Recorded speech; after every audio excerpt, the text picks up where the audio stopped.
This is the ultimate wedding photography lighting kit. Frankly, it's an amazing kit to bring to many scenarios, and it will cover most things. So let's get into it. First of all, anything that I can fit in a bag this big and feel like I am covering all my bases with lighting is pretty awesome. There's a lot of ways to light. You can have all kinds of different sizes of modifiers, and carry big cases around and need big bags and all this stuff. But for me, when I travel and for a wedding, being able to have something that I can throw over my shoulder, throw over an assistant's shoulder, and get the light that I need is just priceless. So what do we have in here? Let's open this up, and let me start with the meat of it. That's going to be the Cheetah CL200, Godox Ad200, Flashpoint, Explore 200 or something like that.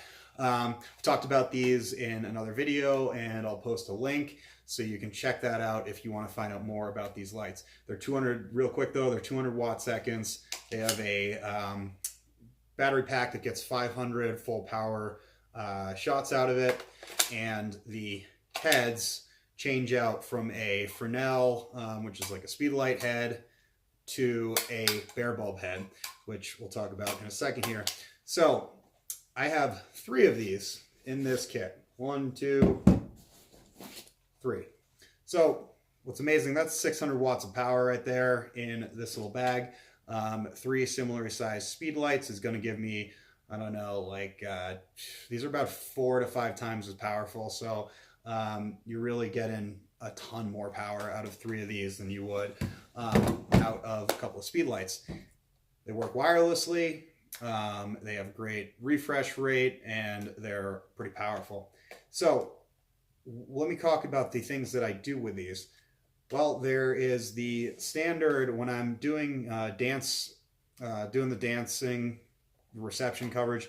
What I'll do is take 2 of these, throw them up on stands really high on 12-foot stands, and I leave these built-in grids on them, put these in opposite corners of the room around the dance floor, aim them slightly down and across from each other, and these become awesome rim lights depending on which direction I'm shooting. And then I just throw a on-camera speed light on for a little bit of fill, and I use a speed light that works with the Godox system and fires all these. Otherwise, you could just use a trigger and either do it as a pass-through or run it through a PC sync cable.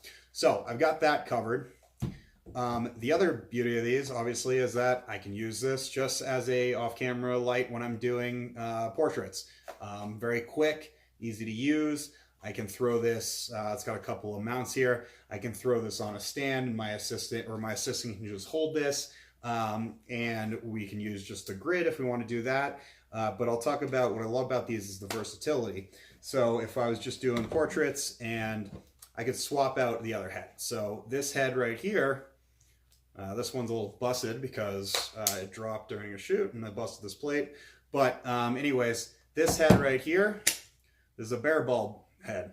So this bare bulb flash is awesome because it works great with different types of modifiers. Let's see if I can get that back on. One of my favorites is this thing right here. This is an awesome little modifier. I think I got it from Cheetah Light. I'll try and throw a link and see if I can find these.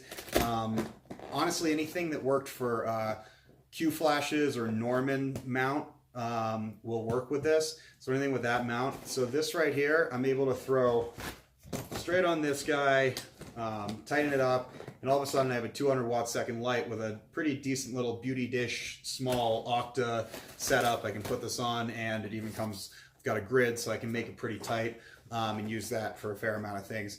I'll even sometimes, if I'm feeling crazy, I'll walk around and I'll hold this up like that and actually use it to do some just do some different lighting of groups and stuff when it's during the reception. So we've got that. So we've got that covered. 200 watt seconds gets you through a lot of scenarios. It's not going to get you through every scenario because obviously there are times where if you are in bright sunlight midday, you're going to have a bit of trouble underpowering the ambient, underexposing the ambient and filling with flash. I don't love the term overpowering the sun because that's impossible.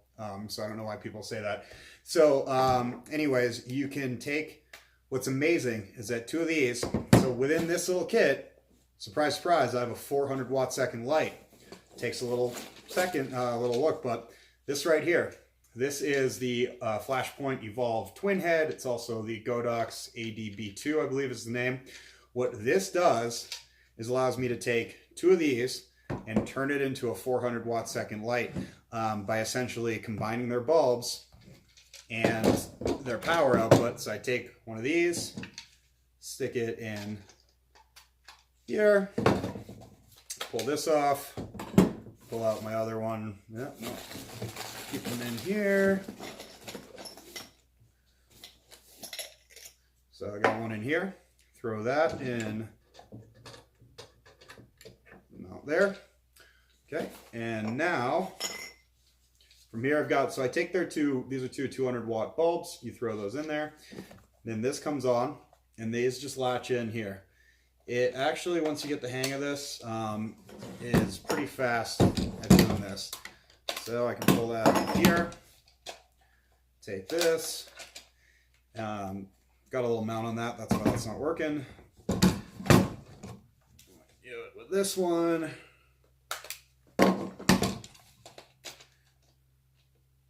And once we throw that in there, okay. So we've now got these. Now all we do, set these both to the same channel, and we will have synced out an effectively 400 watt seconds. Yes, the beam is a little bit different because it's not centered, but to be honest, it doesn't make a difference. I've been using this and haven't noticed that at all. The other nice thing, so this has got a standard spigot here, so we can throw this on a light stand. It's about as heavy as a 600 watt second light would be a monoblock. So it's not the best for hand holding, but it is totally possible to hand hold this. I can do it for, a few minutes, have an assistant do it. But otherwise you just throw it on a stick, or like a monopod stick, or a light stand, obviously. So what I do with this, I now have, with these lights, without any additional thing, I have a traditional Bowens mount speed ring. So I could throw on any of my Bowens speed rings with a modifier, like a big softbox, whatever. I've also got the umbrella mount. I tend to, on weddings, use my Profoto Deep Umbrella M, just because it's faster to set up than a softbox, but that allows that to throw it right in there and get the 400 watt seconds. The other thing though, I always keep a can on here. It's just a standard Bowens reflector can, because this is going to effectively give you an extra stop or so of power. Really, I wouldn't say it actually gives you power. What it does is it focuses the light so that you're getting maximum output out of this, because otherwise the light just goes everywhere and obviously isn't directed towards your subject. So with this on, I'll shoot group formals in midday sun, which I have to do an annoying amount of times here in Colorado. In the mountains, because it's just the way the schedules work out and there isn't a lot of shade available on top of a mountain. So this is really enough for me to add some fill flash, underexpose the ambient so that I'm not getting as bad a harsh light coming from above. I'll try to put the sun behind them a little bit and use this for some fill when I can.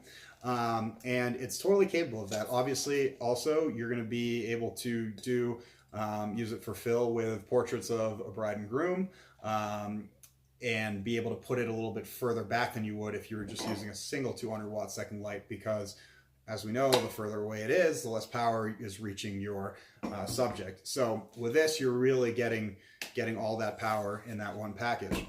Finally, I like to use LED lights, like a continuous light source, when I'm shooting the details, because this gives me a little dimensionality to the light when I'm shooting details, and getting those stuff that the wedding vendors love.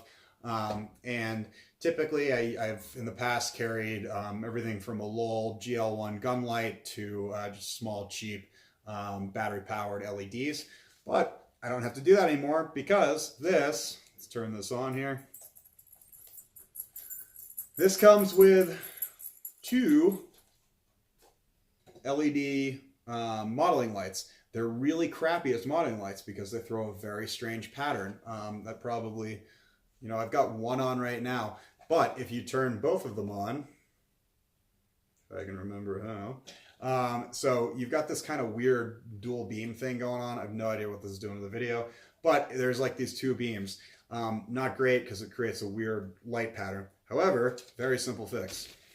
I carry one of these.